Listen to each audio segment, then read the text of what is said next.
বিসমিল্লাহির রহমানির রহিম। শুরু করছি পরম করুণাময় আল্লাহর নামে।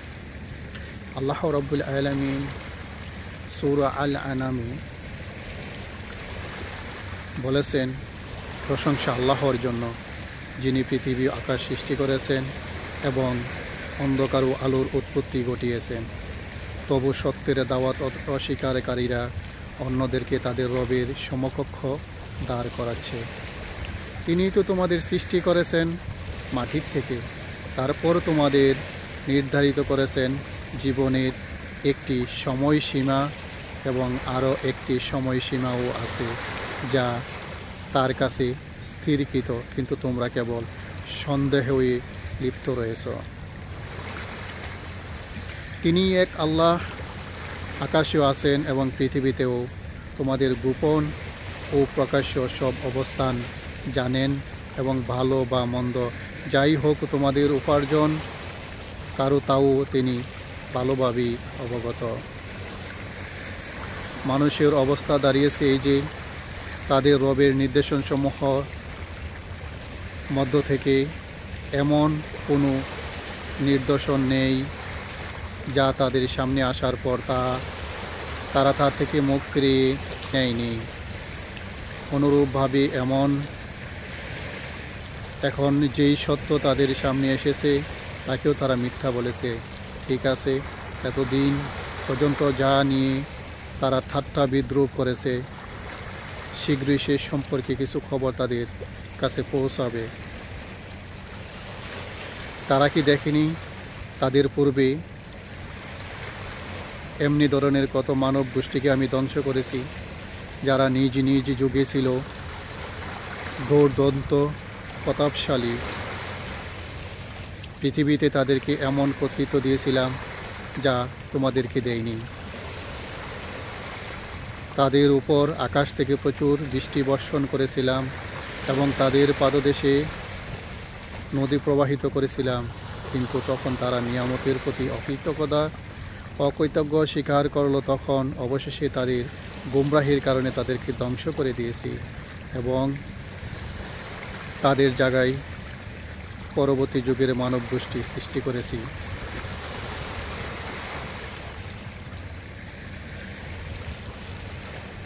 হে নবী সাল্লাল্লাহু আলাইহি ওয়াসাল্লাম, যদি তোমার প্রতি কাগজের লেখা কোনো কিতাব নাজিল করতাম এবং লোকেরা নিজেদেরকে হাত দিয়ে তা স্পর্শ করে দেখে নিতে পারত, তাহলে আজ তারা সত্যকে অস্বীকার করেছে। তারা তখন বলতো, এটা সুস্পষ্ট জাদু ছাড়া আর কিছুই নয়। তারা বলে এই নবীর কাছে কোনো ফেরেশতা পাঠানো হয়নি কেন? যদি ফেরেশতা পাঠাতাম তাহলে এতদিনে কবি ফয়সালা হয়ে যেত যে কখন তাদেরকে আর কোনো অবকাশই দেওয়া হতো না। যদি ফেরেশতা পাঠাতাম তাহলেও তাকে মানুষের আকৃতিতেই পাঠাতাম এবং এভাবে তাদেরকে সঠিক তেমনি সংশয়ে লিপ্ত করতাম যেমন তারা এখন লিপ্ত রয়েছে। এই মুহাম্মদ সাল্লাল্লাহু আলাইহি সাল্লাম, তোমার পূর্বে অনেক রাসূলের প্রতি বিদ্রূপ করা হয়েছে, কিন্তু বিদ্রূপকারীরা যে অকাট্য সত্য নিয়ে বিদ্রূপ করত সেটাই অবশেষে তাদের উপর চেপে বসেছিল।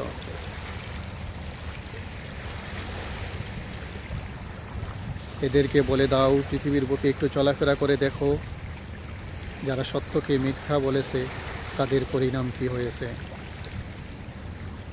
এদেরকে জিজ্ঞেস করো, আকাশ ও পৃথিবী যা কিছু আছে সেইগুলো কার? বলো, সব কিছু আল্লাহরই। অনুগ্রহের পথ অবলম্বন করা কি তিনি নিজের জন্য অপরিহার্য করে দিয়েছেন? এই জন্যই তিনি নাফরমানি ও সীমা লঙ্ঘন করার অপরাধে তোমাদেরকে তাৎক্ষণিকভাবে পাকড়াও করেন না। কিয়ামতের দিন তিনি তোমাদের সবাইকে অবশ্যই একত্রিত করবেন। তিনি এমন একটি সত্য যার মধ্যে সংশয় সন্দেহের কোনো অবকাশ নেই। কিন্তু যারা নিজেরাই নিজেদেরকে ধ্বংসের মধ্যে নিক্ষেপ করেছে তারা একথা মানে না। রাতের আঁধারেও দিনের আলো যা কিছু বিরাজমান সবই আল্লাহর এবং তিনি সব কিছু শুনেন ও জানেন। বলো, আল্লাহকে বাদ দিয়ে আমি কি আর কাউকে নিজের অভিভাবক হিসাবে গ্রহণ করব? সেই আল্লাহকে বাদ দিয়ে, যিনি পৃথিবী আকাশের স্রষ্টা এবং যিনি জীবিকা দান করেন, জীবিকা গ্রহণ করেন না। বলো, আমাকে হুকুম দেওয়া হয়েছে কেন আমি সবার আগে তার সামনে আনুগত্যের শির নত করি, আর তাগিদ করা হয়েছে কেউ শিরিক করলে করুক, কিন্তু তুমি মুশরিকদের অন্তর্ভুক্ত হইও না। যদি আমি তোমার রবের নাফরমানি করি তাহলে ভয় হয় একটি মহাভয়ঙ্কর দিনের আমাকে শাস্তি ভোগ করতে হবে।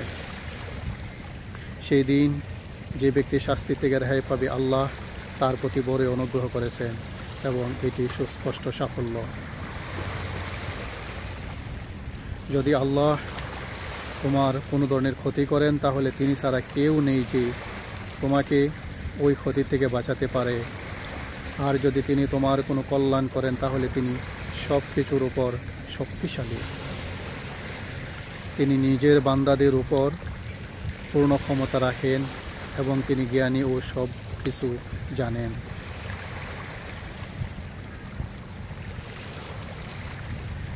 এদেরকে জিজ্ঞেস করো, কার সাক্ষ্য সবচেয়ে বড়?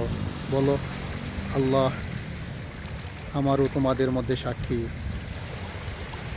আর এই কোরআন আমার কাছে পাঠানো হয়েছে ওহীর মাধ্যমে, যাতে তোমাদের এবং আর যার যার কাছে এটি পৌঁছে যায় তাদের সবাইকে আমি সতর্ক করি।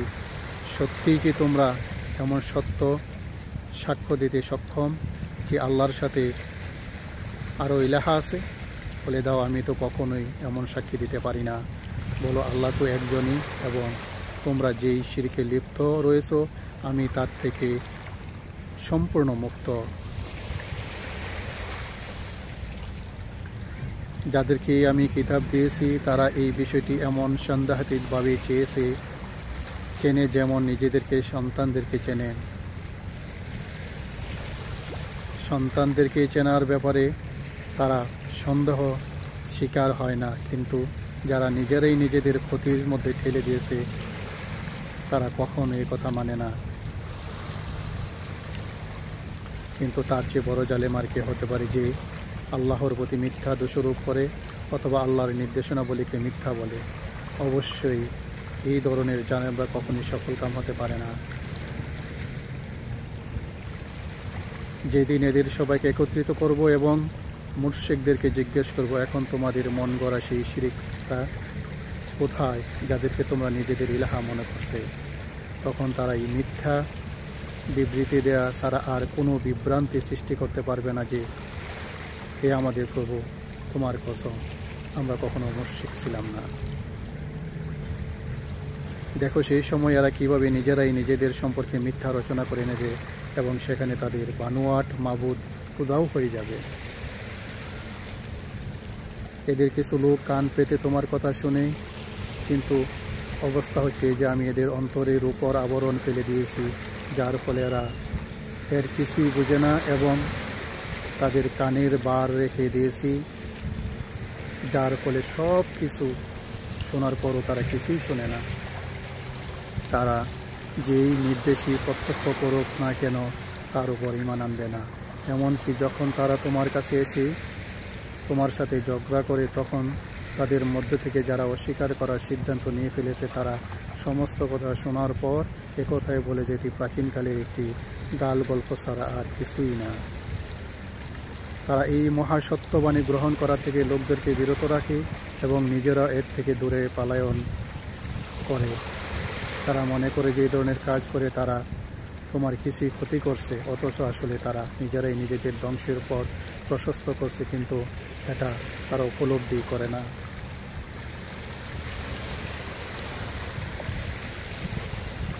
হায় যদি তুমি সেই সময়ের অবস্থা দেখতে পাতে, তখন তাদেরকে জাহান্নামের কিনারায় দাঁড় করানো হবে।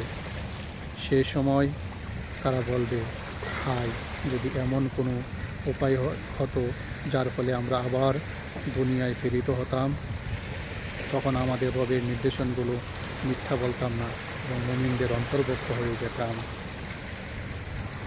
আসলে এ কথা তারা সিনক এই জন্য বলবে যে তারা যে সত্যকে দামাচাপা দিয়ে রেখেছিল তা সেই সময় আবরণ মুক্ত হয়ে তাদের সামনে এসে যাবে।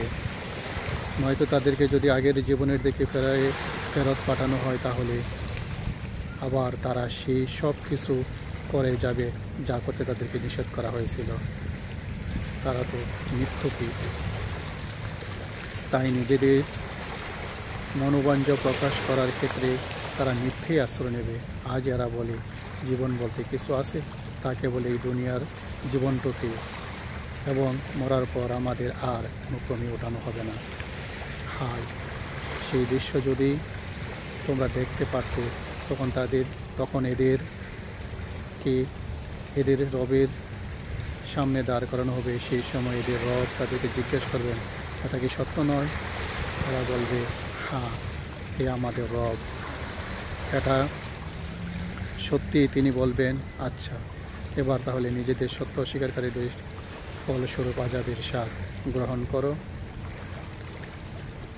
যারা আল্লাহর সাথে নিজেদের সাক্ষাতের ঘোষণাকে মিথ্যা গণ্য করেছে তারা ক্ষতিগ্রস্ত হয়েছে। যখন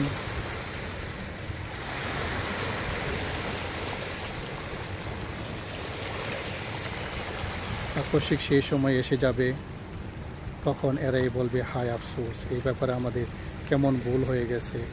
আর তারা নিজেদের পিঠে নিজেদের গুনাহের বোঝা বহন করতে থাকবে। দেখো কেমন নিকৃষ্ট বোঝা তারা গ্রহণ করে চলছে। দুনিয়ার জীবন তো একটি খেল তামাশার ব্যাপার। আসলে যারা ক্ষতির হাত থেকে বাঁচতে চায় তাদের জন্য আখিরাতের আবাসই ভালো। তবে কি তোমরা বুদ্ধি বিবেচনাকে কাজে লাগাবে না? এই মুহাম্মদ সাল্লাল্লাহু আলাইহি সাল্লাম এ কথা অবশ্যই জানি। এরা যেসব কথা তৈরি করে তা তোমাকে কষ্ট দেয়, কিন্তু এরা তোমাকে মিথ্যা বলে না, বরং এই জালেমরা আসলে আল্লাহর আয়াতকে অস্বীকার করছে।